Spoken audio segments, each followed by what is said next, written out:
सुस्वागत जी हाँ, आप सब पे देख रहे हैं पवन कचूरी जी। आप सभी को फिर से स्वागत है यार पवन कचूरी में।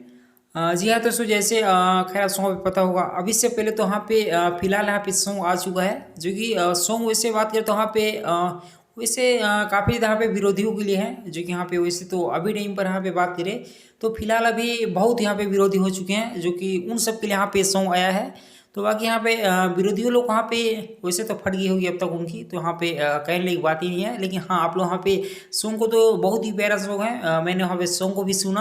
आप लोग भी जाइए यार सॉन्ग वहाँ पे सुनिए, सॉन्ग बहुत ही बढ़िया है। और आप लोग वहाँ पे कल भी एक सॉन्ग आने वाला है, देखते हैं, हो सकता है आप लोग वहाँ पे कल अभी से आप वहाँ पे कुछ देर में जरूर से आप लोग वहाँ पे बता दूंगा, जो कि यहाँ पे मेरे हिसाब से रहने वाला है। वहाँ पे विदाई गीत आने वाला है। लेकिन हाँ, आज वाला सॉन्ग आया तो गारंटी है कि चलेगा, गर्दा उड़ेगा, रिकॉर्ड जरूर बनाएगा। बाकी अपने फैंस के ऊपर यहाँ पे डिपेंड करता है। बाकी सारे फैंस यहाँ पे खुद संभाल सकते हैं कि क्या करना है क्या नहीं करना है, वो सारा सारा कुछ यहाँ पे मालूम है। फैंस अपने हिसाब से यहाँ पे जरूर रिकॉर्ड बनाएगा। खैर आप वहाँ पे अपलोड कैसे लगा बताइएगा। जी हाँ, आपसे मिलता हूँ किसी नेक्स्ट वीडियो में। जय जय बच्चों, लव यू ऑल।